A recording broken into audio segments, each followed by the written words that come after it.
Ginger may be walking around, just ignore her. She's a figment of your imagination, so very, very nice. Oh, a nightmare of your imagination, but a very nice one. So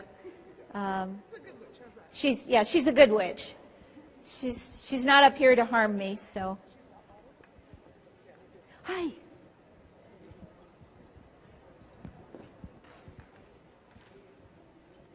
Again, if you want to access all the materials from this session, plus the handout, it's on Edmodo. That's the code. If you need help getting on Edmodo, raise your hand, and Jan will come and run around and help you. If you're not familiar with that, it's free, very easy.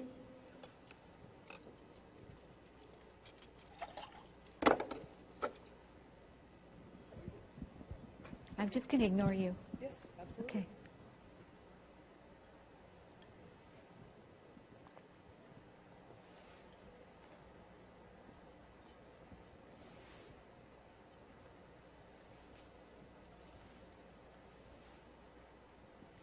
We will be asking you to work in groups of 3.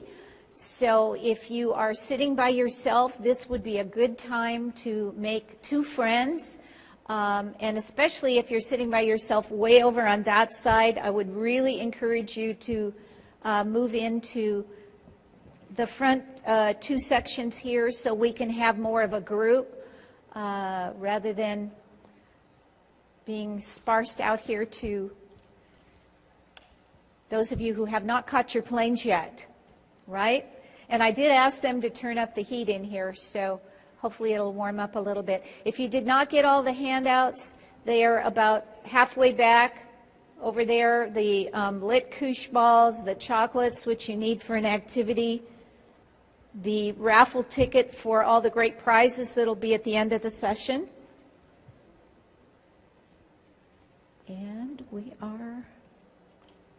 And we are at 11:45, so in the interest of those of you who got here on time, I think we'll go ahead and get started, and we'll hope more people will drift in and they can be encouraged again to sit over on this side. If you are super comfortable where you are over here, we'll just ask you to get up when we have an activity, but that will be kind of often. So this would really be a good time to move where you're sitting with 3 people. Okay? All right. So this session is called Leveraging the Good Witch, W-H-I-C-H, and my name is Linnell Burmark. How many of you have heard me present at ISTE before? Okay, thank you. Those of you who raised your hands, you're in charge of reminding people that they're here for educational purposes, not to have fun. So just make sure, no one is confused about why they're here, all right? Again, for those of you who just walked in, all of the materials are posted on Edmodo, which is a free website. And if you have any question about using Edmodo or accessing it now or after the session, Jan, the lovely blonde lady right behind the camera there, will be happy to help you if you want to raise your hand at this point. Or you can access the materials once you get home. Most of the presentation is divided up into smaller chunks, smaller PowerPoints, which are there for you to download if you want to use some of the materials in your own presentations or with your students. Okay? Make sure you did get a ticket to enter the drawing. There are going to be 3 prizes worth over $500 at the end of the session, and also some of my books for free. And if you win one of my books, you get re-entered for the $500 prize, so you don't have to sit there and go, oh, crap, I just got a book, okay?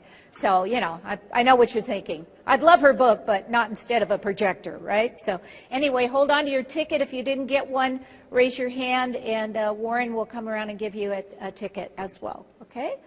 So I want to ask if you have noticed anything changing lately.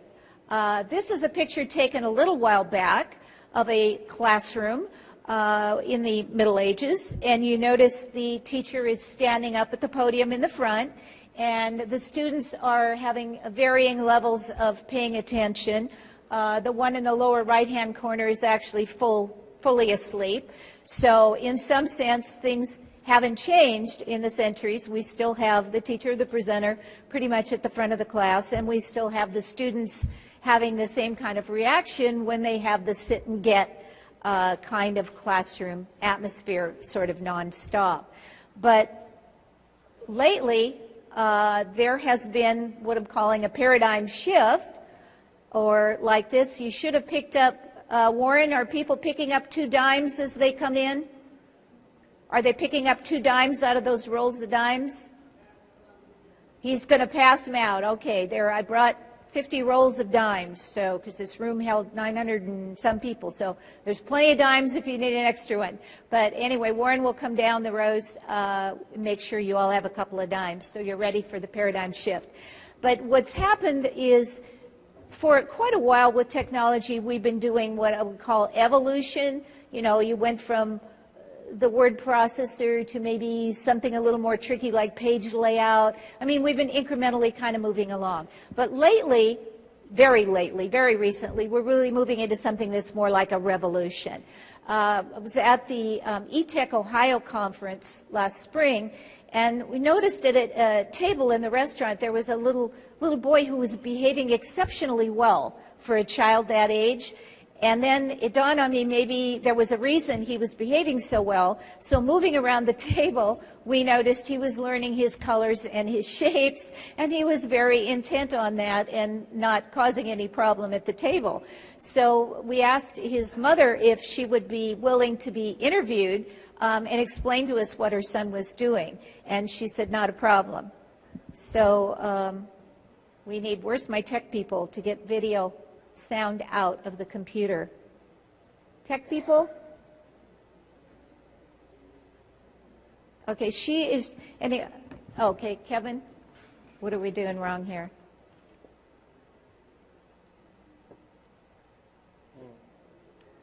Let's try this way.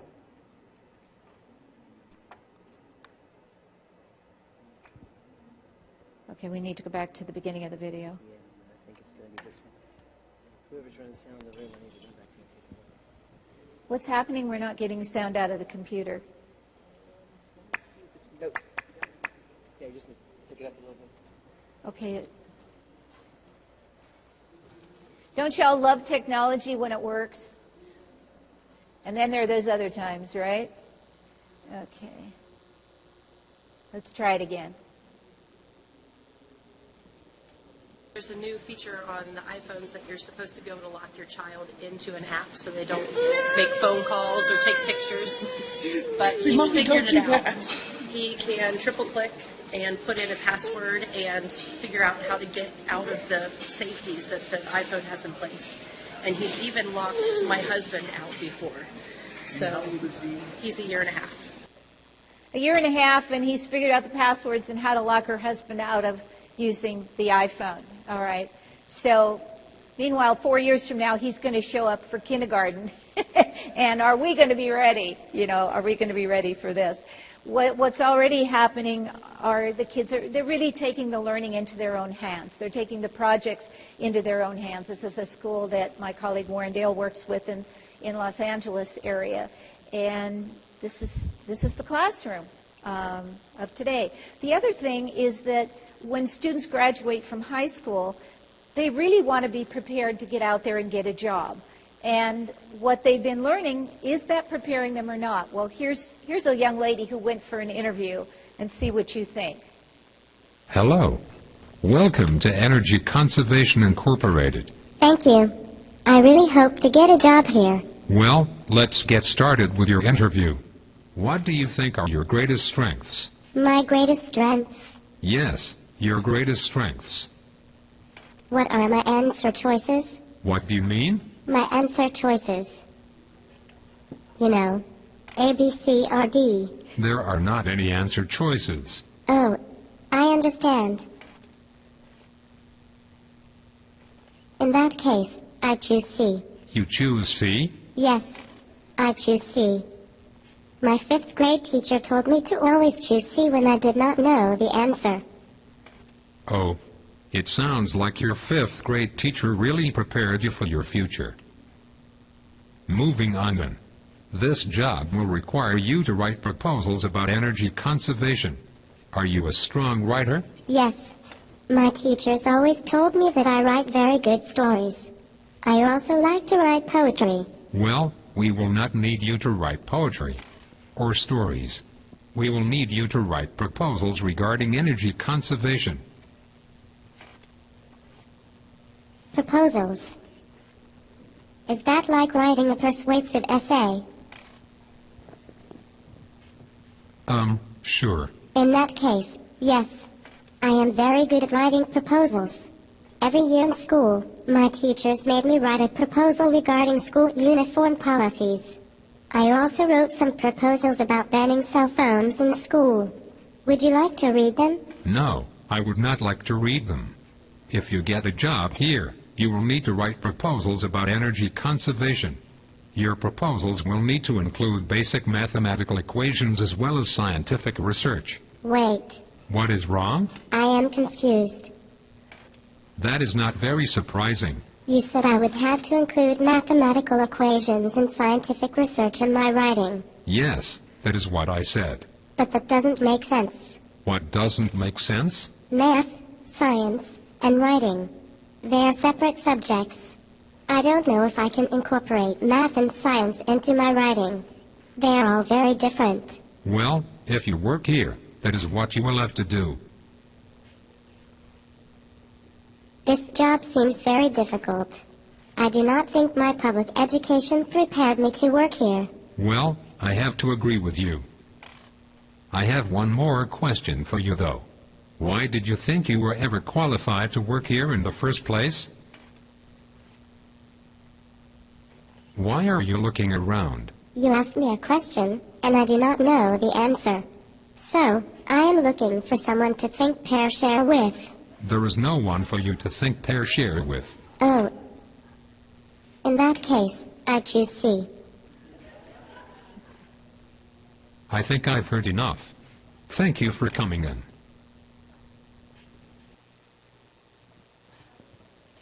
Sometimes we might want to make this point in a meeting without preaching, so that's why I wanted to share this video with you. You can find it on YouTube. I also uploaded it to Edmodo, so if you want to get it, it's one of the resources up there for you. But just to make that point, what really are we doing to prepare the kids? The other thing is, with so much changing, I always want to stop and pause and say there are some things that we are doing that still work. It's not like we have to throw out everything that we've ever done before. The years that we've spent learning to be good teachers, all of that methodology, or some of those instructional strategies are still really powerful, and we integrate those with the technology. It's not that the technology is replacing the teaching. So there's some things that still work and are just enhanced with the technology. For example, how many of you have heard of Bob Marzano? Okay, over the years. So his classic work, What Works in Schools, all that's still true, whether you're talking about technology or not. And the number one strategy for teaching and learning is identifying similarities and differences. Our brains just go crazy when we can put two things side by side and we get to figure out what the glue is in between them, whether they are alike, whether they are different. The brain thinks that's a game. And it's the glue between the two things that sticks and has us remember things.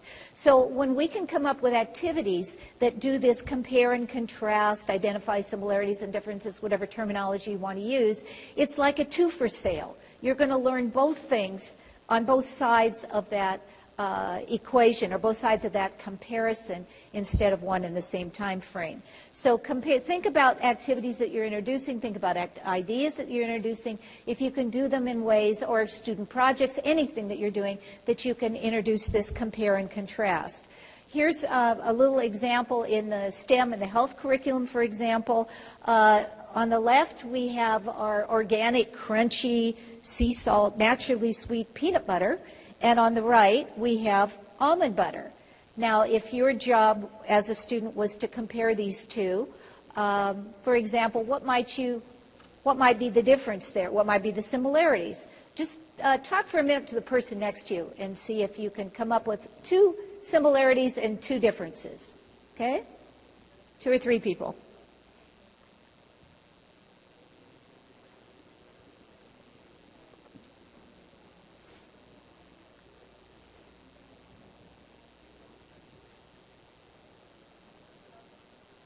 You could probably do more than 2. You could do a lot. And see if somebody comes up with the fact that the peanuts are all genetically modified, so they're going to give you cancer. The almonds are not, so that might be a better choice. Okay. Then we go on to what I call the brain train. We'll change one of these. So we're going to keep the almond butter, and we're going to add something else. And what's the blatant similarity here? Yeah, they've both got almonds, okay? And then you just keep going like this. Here's another one, okay? What's the similarity here? They both got coconut, and they both have dark chocolate, okay? So if you have a piece of dark chocolate, feel free to eat it at any time. That's good for you, whether it's on the Almond Joy or on the cocoa cassava bar from Dr. Mercola, okay? And keep going like this. Now, what's the similarity here? Green, okay. How many packages, we'll see this a little later when I do the segment on color, how many packages have green on them to convey what kind of message to you? Yeah, it's good for you, it's healthy, right? So sometimes it's subliminal, but okay, then so the student's job would be then to continue this chain of comparison. So your homework for tomorrow might be to add the next picture, okay? I did this in PowerPoint by just putting 2 images side by side. It's a little bit of work that way because you have to size the images. If your students are working on iPads, there's a great little app called Frantastic where you would just pick the frames with the 2 verticals and then you can slide the image behind it and shrink it, and you know how you do on the iPad. So it'll be much faster to put this activity together, much less annoying in terms of all the technical stuff. So Frametastic, and that's a free app. So if you're looking to do this brain train activity, that would be an easy way for students to go. Okay? And they would add the next pick. You just get them started. All right? One thing I did want to mention, this is the projector we'll be giving away at the end to some lucky person in the audience. When you do look for LCD projectors, you want to be sure and get one that's widescreen, because then that gives you 30% more screen real estate to do these comparisons, which make a lot of sense in terms of the teaching and learning. Okay? Another thing that still makes sense, that has always made sense, is to change it up. John Medina, how many of you know this gentleman? Okay. Cognitive psychologist, studies how the brain works at University of Washington, wrote a great book called Brain Rules, something you might want to add to your summer reading list. He's very entertaining and informative as well. One of the things he talks about is that no one can sit and get for more than 10 minutes. You need to change it up. There's a school in Fremont, California, fairly near my house. They were, of like 16 schools in the district, they were at the bottom in terms of their test scores. And they took this on almost like a religion, that you'd have 10 minutes of teacher talk and then 2 minutes of student activities.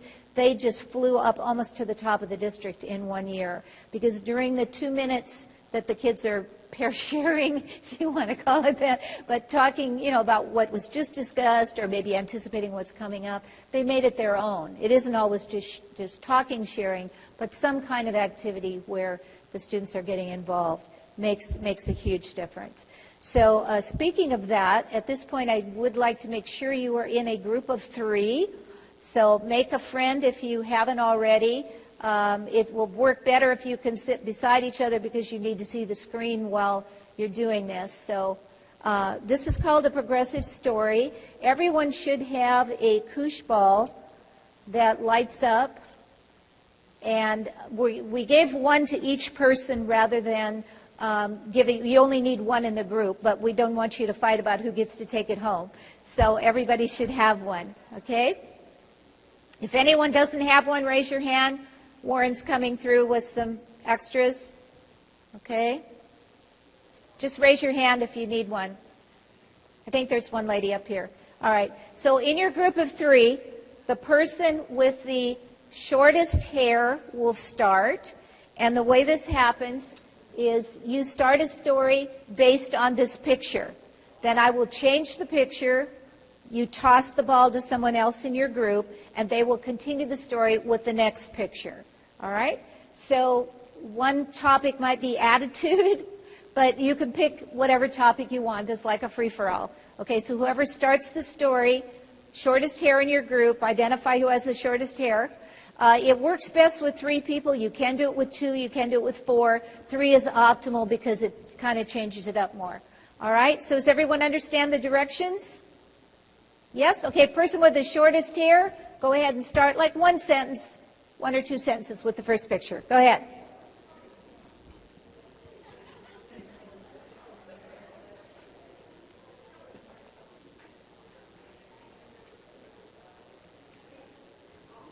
Toss the ball, second person.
Oops.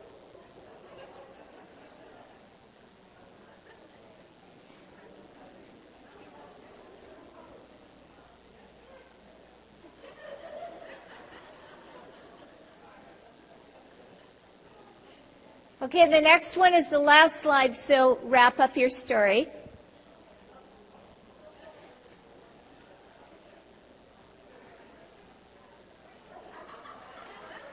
Tell you the next slide.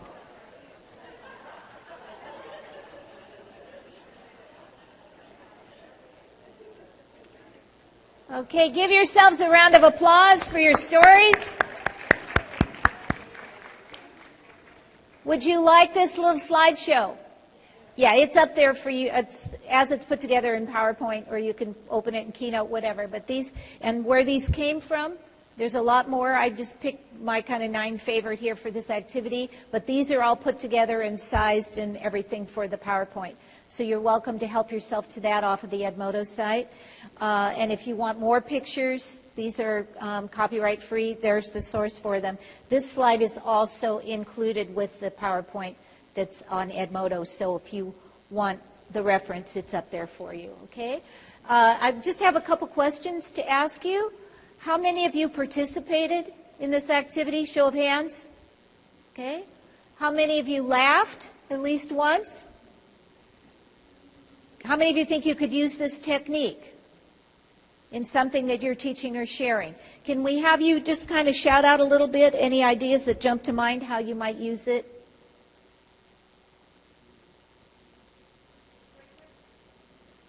It's an icebreaker. Warren, people who shared, would you bring them a box of the koosh balls as a thank you for sharing? Yes. Okay. Anyone else want to share?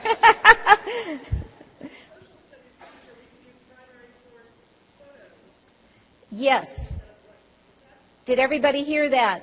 In a content area like social studies, we could use original source materials and have a discussion that way. Yeah.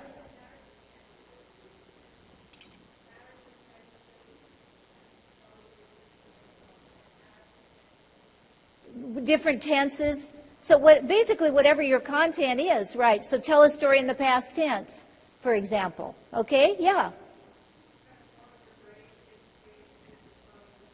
Absolutely. Did your brains hurt when you were doing this, or did they just kind of feel gleeful? Yeah. ELL students, getting them practicing talking. Absolutely. Yeah. Another hand back here. Thank you. You anticipated a question coming up. You can use it to introduce new materials, but also use it as a formative assessment as you're going along.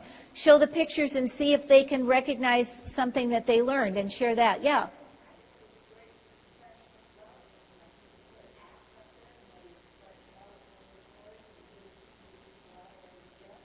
Even this 99 apps in 60 minutes kind of workshop that we see so many of lately, right?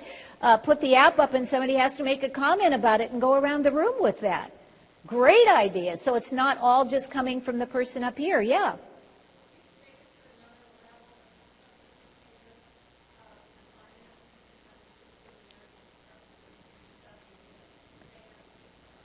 I think we have an English teacher in the audience who just wants to make sure, but absolutely, you could build in a narrative structure, especially if they know how many slides are coming, they kind of know where it needs to peak and all of that. Sure, yeah, over here.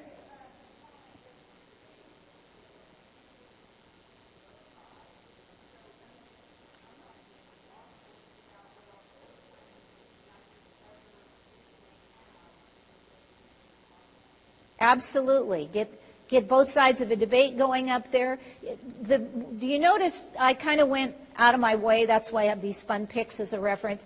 Put some stuff in there that's funny because let's say you have a, I mean, no one ever is at a school or a district office where you know, not everybody loves everybody else, if you know what I'm talking about. But you put somebody in a small group like this and there's a bunch of funny pictures up there and you're laughing with somebody that you don't particularly like.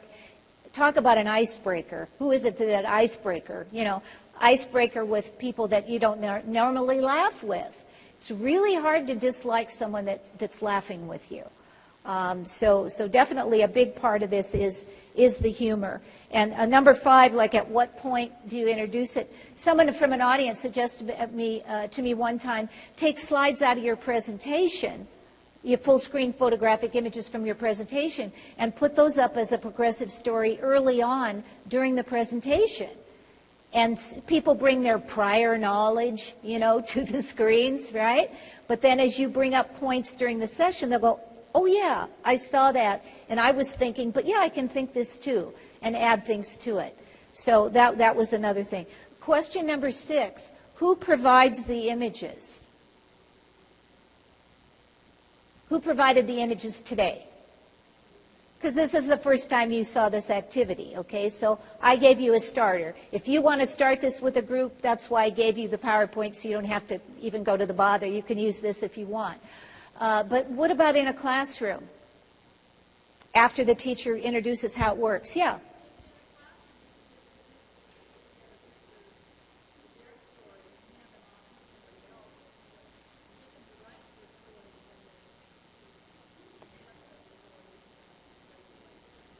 Okay, she's made a couple of good points. The students bring the pictures in, and they could also write stories to go with it. But you do something called round robin. You move your, like this group in the front does the pictures, but you don't present first. This group takes your images and presents your images with their story, and you're sitting there going, it's not that, it's not that, it's not that, you know. And you learn a lot about how other people would do your images, and then you can have a chance to present yours later. Absolutely.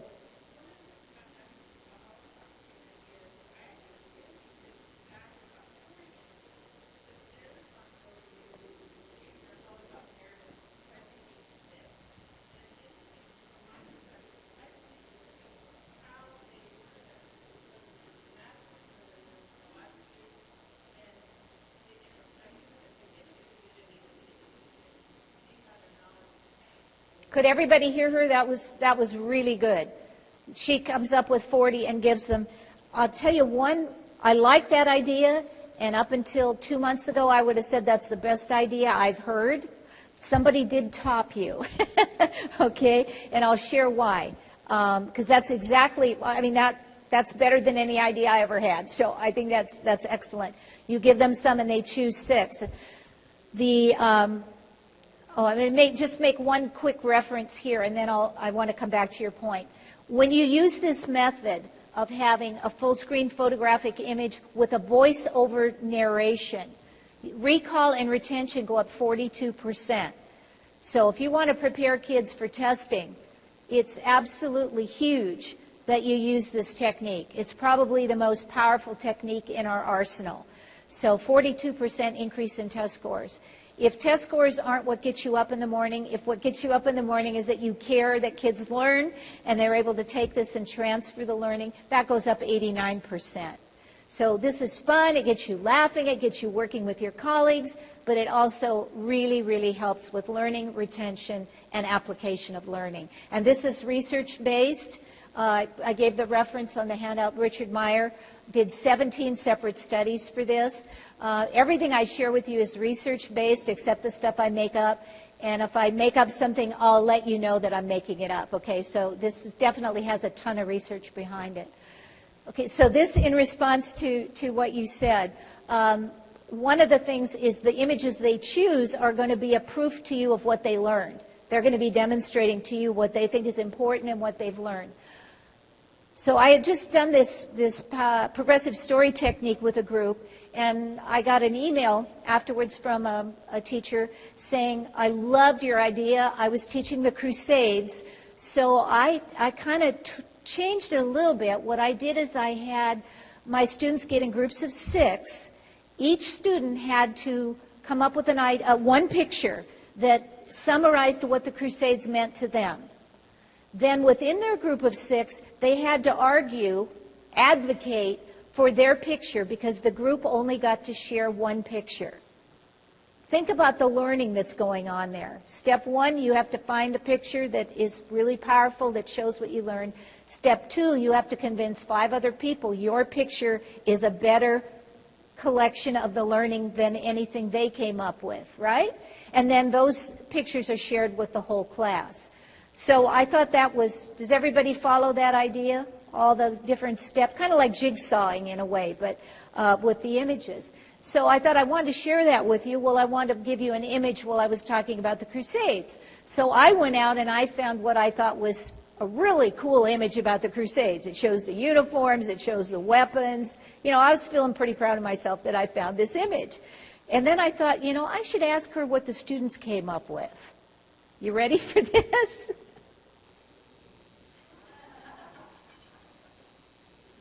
Now, would you as a teacher have come up with this image out of your 40? And that's why I'm getting back to you on that one. First of all, I don't even own a TV. I didn't even know what this was. I had to, you know, ask her to check it out. Anybody who has teenagers can tell us what this is? Family Guy. It's a cartoon show that's on TV, and apparently there's this long-running, like long as the Crusades, battle going on between Peter and the chicken. And they've been fighting for so long, they don't even remember what they were arguing about. Okay, now a kid, think about how profound that idea is about war. That the people that are down there on the field, sometimes they even really know what they're fighting about. You know, all of this came up because the students produced the image rather than the teacher kind of controlling what was in the image. So think about that. Maybe you give them 40 to choose from, and they choose 3 or 4 from your stack, and then they add a couple of their own. So you don't limit, because that's one of the things that's going on now with Common Core, I think, is we're encouraging kids to go beyond. That's why the leopard's sitting in the box. You know, we don't want them in the box anymore. We want them to feel free to go beyond. So, yeah, so this was from Family Guy. So that kind of shook me to the core, that they would come up with something. They would have the nerve to come up with something that I hadn't come up with, you know. So anyway, this is John Couch, who's a former Apple executive. He made so much money that he retired, and now he just volunteers, he volunteers in schools. Wonderful man. But I have a quote from him I want to share with you, which is, would you want your kids in a classroom where all they learn is what the teacher knows?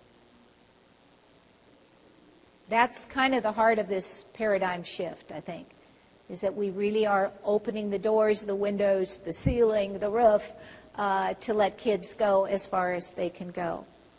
At this point, if you could stand up, model my niece here, if anyone can get into this position, I'll give you a free copy of my book, and share with somebody in your vicinity something you didn't know 10 minutes ago. Okay, go ahead, just get up and stretch for a minute and share.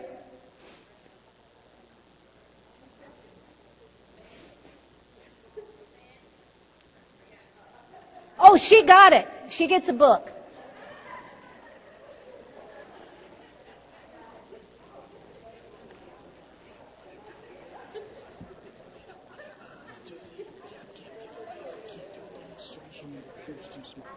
Okay. All right. Warren, can you give her a book? Oh, my goodness. Brenda?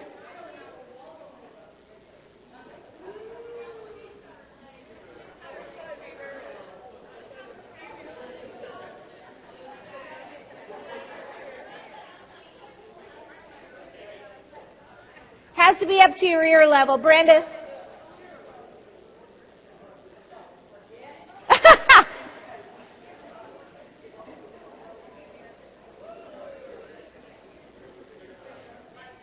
No, it has to be, Warren, it has to be up above the shoulder.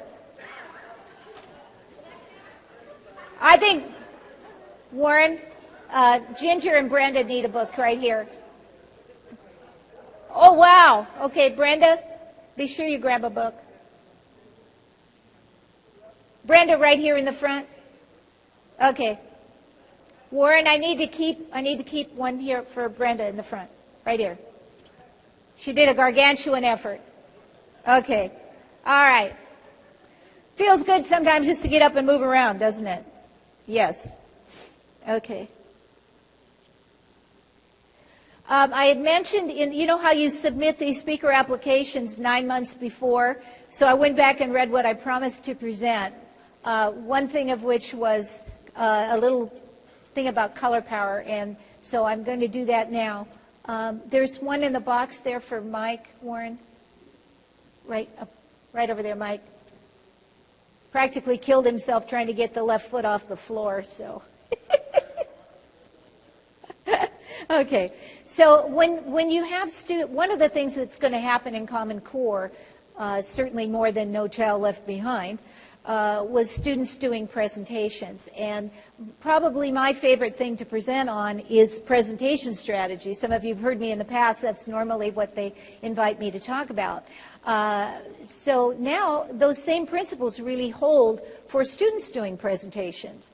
And one of the things about that is color, use of color. So just very quickly here, I'll share some points. And again, this slideshow about color is posted up on Edmodo. So all these things these modules are all up there if you want to use these with your students, talking to them about how they use color in the presentations. This comes from a book I wrote for ASCD called Visual Literacy, which we are making into an iBook sometime real soon now. So instead of paying $25, $35 for the book, you can get it electronically for $1.99 or whatever it ends up being on the App Store.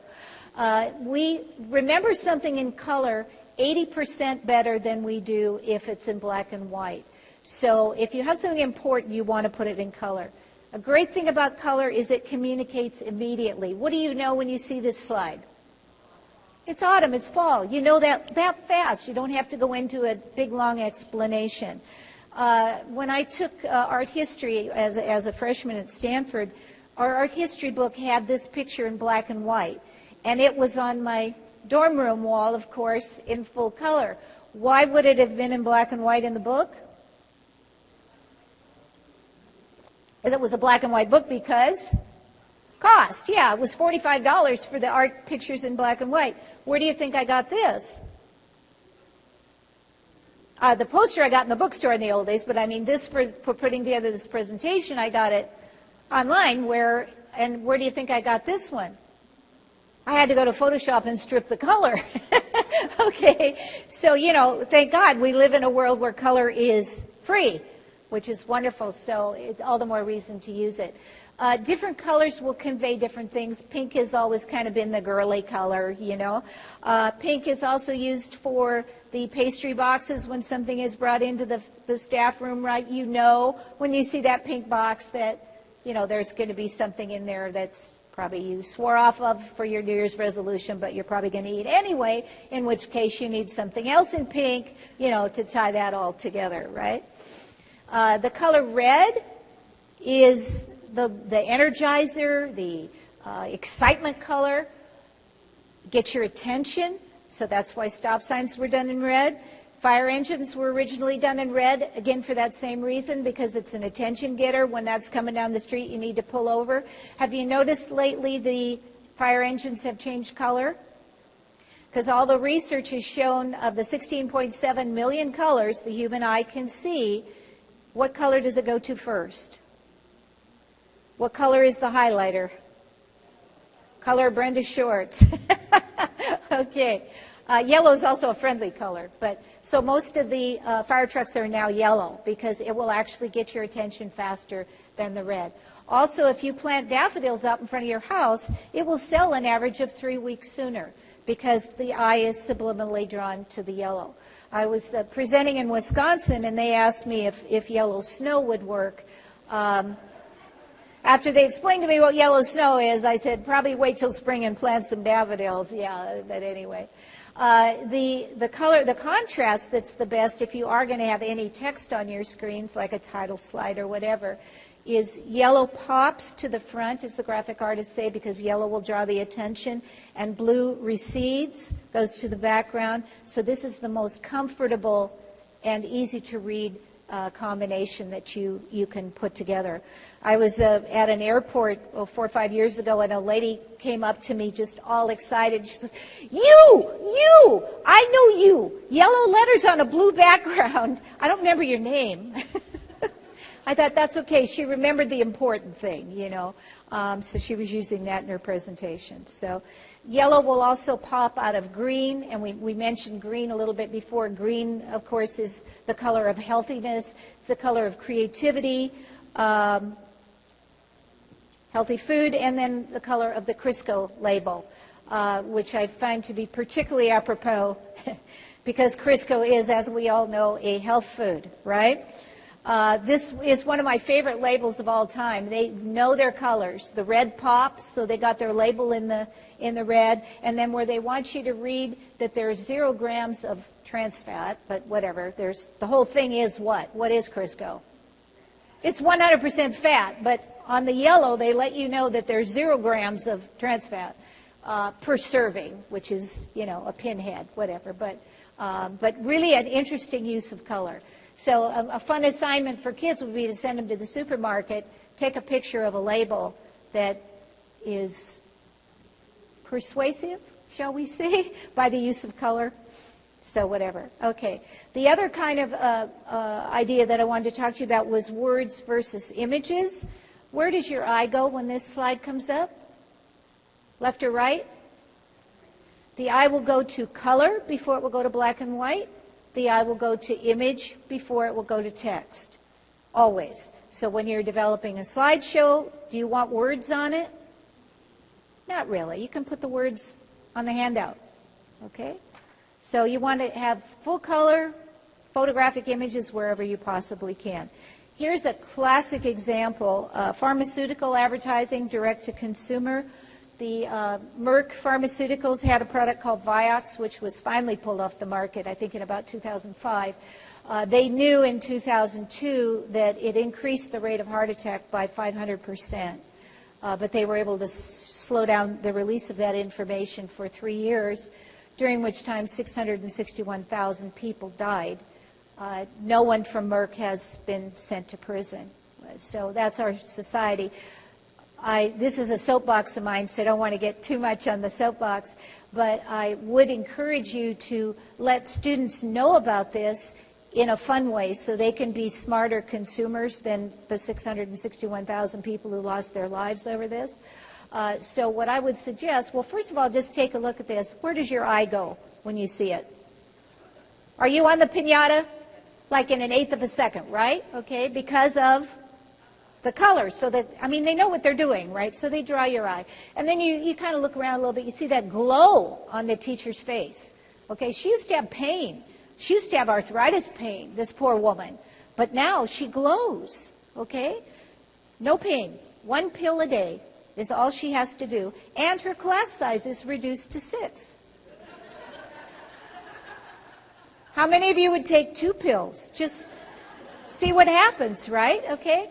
So you show this to the kids. All right, what's the page that follows on this print ad? This is all the stuff that could happen to you. You notice death is one of them in very small type. Okay, this is like 8-point type, you know, black letters on a white background. Divide your class into groups of 6. Your job, each group, is to create an ad, but instead of putting a piñata, you pick from stuff on this page for the illustration of your ad, okay? So you make this great picture. Think about middle school kids, right? They're going to have a picture of somebody who is hurling and pooping, you know, at the same time, right? And, I mean, these are going to be very graphic, and you know, either you have them do it electronically and you share them, but so everybody can see everybody's. And, I mean, as a teacher, instead of saying, well, we don't illustrate pooping in this class, you go, man, that is the best poop I've ever seen, you know. That was really great. Why do you think Merck Pharmaceuticals didn't put that stupid piñata and not your great picture of poop, and let them come to the conclusion of how we're being manipulated by the pharmaceutical companies? I think that's one of the most important lessons we can teach. Apparently, pharmaceutical sales were down 11% last month, which means they'll be back out advertising direct to consumer with a vengeance. So we do need to warn our kids about this, okay? So do you think you could do that and have a winner who does the best poster, but, you know, in a way, instead of preaching, let them discover it on their own, okay? Same thing with this if you want to talk about use of fonts in their presentations. Do you think this is appropriate for a malpractice attorney? What's wrong with it? Yeah, the font is more like a clown at a kid's birthday party, as are the balloons. What about the color? You know, this is from a Kinko's ad where they're saying, come on in, we'll help you with your business cards. Should probably look a little bit more like this, right? We had a choice, okay. How many of you know who Nancy Doherty is? You heard this name? She did the, one person, okay, she did the slides for Al Gore's Inconvenient Truth, the movie. She lives in the Silicon Valley and helps businesses put together their PowerPoints. So this is also up if you want to download it. She talks about, well, how many of you have done a presentation like this or seen one like this? I mean, kind of your typical PowerPoint, right? So what she suggests is you reduce each line to 1 word or 2 words at the most, highlight that, and then get rid of all the excess. Okay, and then what do you think the next step might be? Yeah, add a picture, okay? And so you don't have words and picture competing for attention on the screen. The next step might be, yeah, just put a picture up to fill the whole screen and talk over it. All right, that's where the real learning happens, okay? And, you know, depending on your audience, age level, whatever, or this was my personal favorite. Any of you women have tried to wear high heels. Those 9-inch spike heels, I don't know how people walk in them, but maybe if we could put the training wheels, that would be good. Okay, so again, just to bring the statistic back up again, using those full-screen photographic images with the voiceover narration, this is the difference that makes. So think about trying to incorporate that. I did these with PowerPoint. If you are, you know, again on your tablets, this is a new piece of software I just discovered called Narrable.com. It's free. You can have up to 50 full-screen images, and you can do the voiceover on your cell phone. and put it together. So this would be a real easy one for kids to use. So narrable.com, have a look at this, have your kids put together their presentations using this. Just much simpler. Basically, throw up the image, add the voiceover. Okay? Here, just an example of a couple of projects that you could do that way. We talked about social studies, maybe a geography class. I'm going to do the old game of where am I? All right, I'll give you a clue. Where am I? Stand up when you think you know where the place that I'm trying to direct you to. Okay, so this particular place, Southwest, flies in and out. Most of the land used to be owned by the Olson family, who had different kinds of orchards, but the main fruit they grew was cherries. There is still one remaining Olson cherry stand on El Camino Real, in this place. Half-hour drive.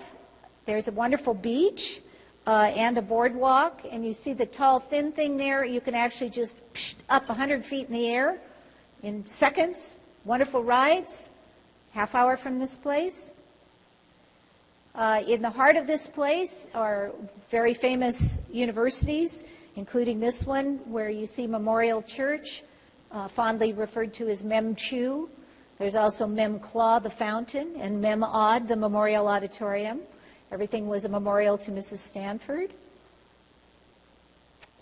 And here are the headquarters of Apple Computer. We got one person standing up, two people standing up, three people standing up. Where do you think we are? Cupertino is Apple? Absolutely. We're in the Silicon Valley. Okay? So have students put together things like this, and they could use that Narrables to do it, for example. Okay? And learn the scheme of obviously doing the giveaway ones at the end rather than starting with Apple Computer. Most people know where Apple is located. Okay? Another activity, just a couple ideas, items to avoid in terms of dietary. Apparently, Twinkies are coming back this summer. Those of you who've ever eaten a Twinkie, if you've had one in the last 25 years, the chemicals are still in your body. It actually stays that long with you, and they're all bad chemicals. So the idea would be to have students come up with, off of this list, and I have this reference up there for you, and the handout, RussBianchi.com has put together, he's a food formulator, he's put together a list of foods to avoid. And so have kids pick something off that list and, figure out why it's bad for you and share that.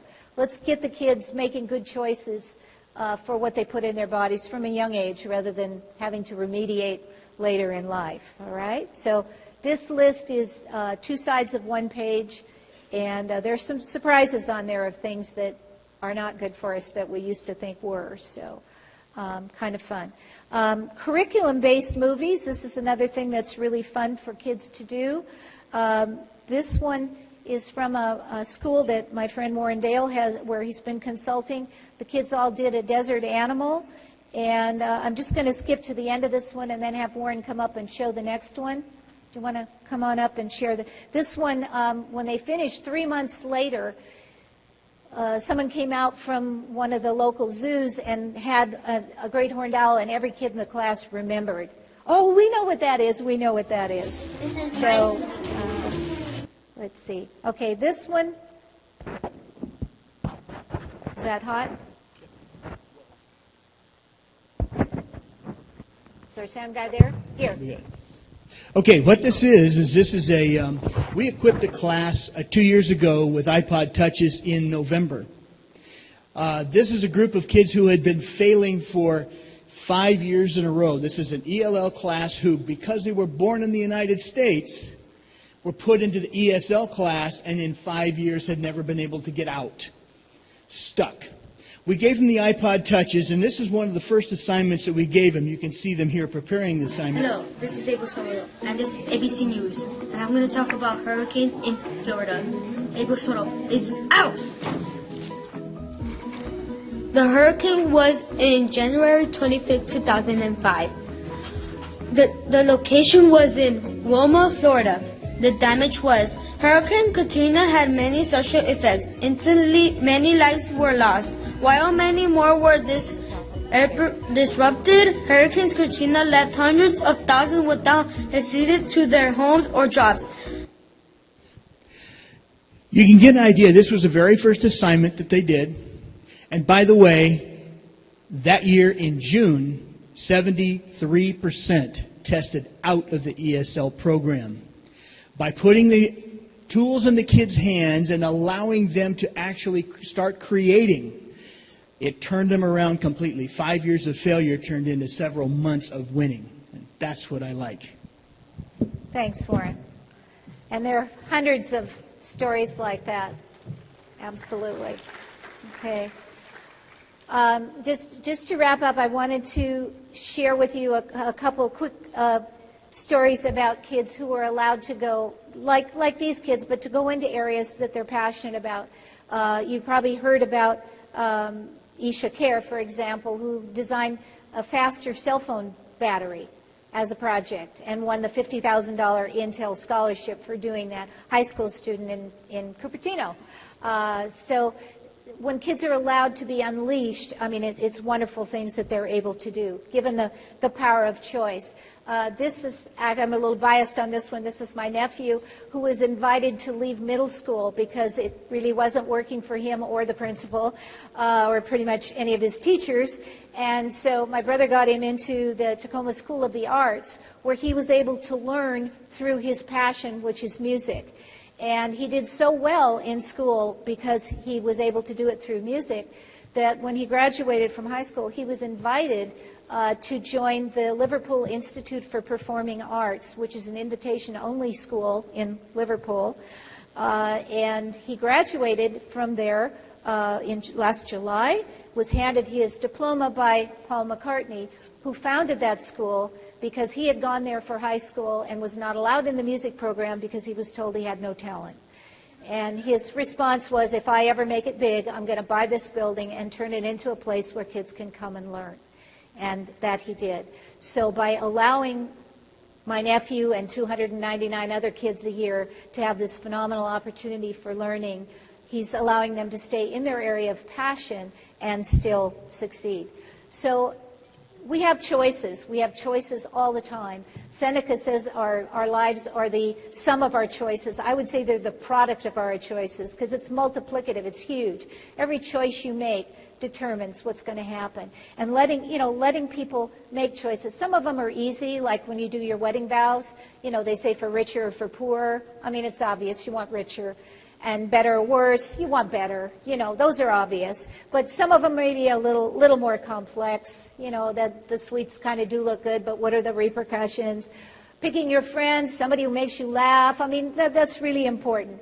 Sometimes we feel like we don't have a lot of choice, but, we do really basically always have a choice. As Viktor Frankel, who was a Holocaust survivor, said, the last of our human freedoms is to choose our attitude.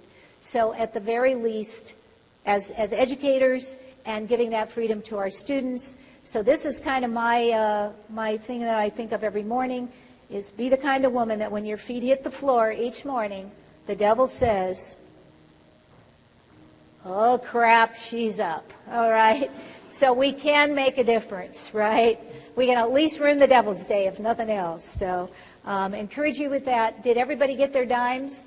All right, so I want you to know that during this paradigm shift and always in your life, that dime is in your hands and you can flip it, right? And so you decide whether it's going to be heads or tails. So that's what I wanted to invite you to do today. And at this point, we're going to have a drawing real quick here. You got really good odds to win. All those people who flew home at noon today, their loss is your gain, right? We'll do a drawing, a real quick one for one of the books. If you are in a classroom where you could use this book on presentation strategies, including a DVD at the end with all the activities, you can write to this address, and it's again up on the Edmodo website in the handout, and get a free evaluation copy. But otherwise, this goes to number 849044. Okay? Good. All right. Okay, I'm going to put this back inside because you can still qualify for the projector. Okay? We'll do one more book. This will go to 849042. Okay, the lady right here, Warren? Blonde lady? Okay. And make sure you check out the DVD in the back, because it has every picture that's in the book in full color, sized for PowerPoint, in the back of the book. I got releases on every image in the book for me to use in the book and for educators to use. So there's like 130 images set up for you there. We also are going to have a drawing for something called a pen view. If you haven't been down to their booth, 6220, this allows you full interactivity like a whiteboard, but from a device that's in the palm of your hand. So this is very, very cool. Check it out. This is 849053. Okay. You come on up and I'll get your information to let them know. All right. And then the moment we've all been waiting for, the Epson projector. And this is a widescreen one, super bright, super great image. And this goes to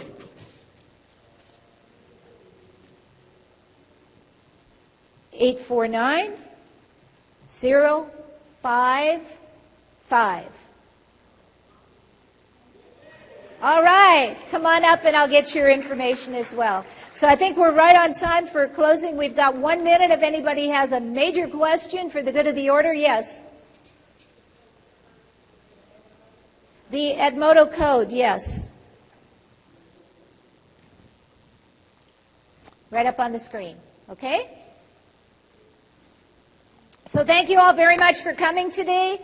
Please, I'd love to hear from you. My email is up there, and if you come up with great ideas like the lady about the groups of 6 and the family guy, I would love to hear so I can take those out and share those with other people, because the best ideas come from you all when you apply what I have a few minutes to share. Okay? Thank you very much.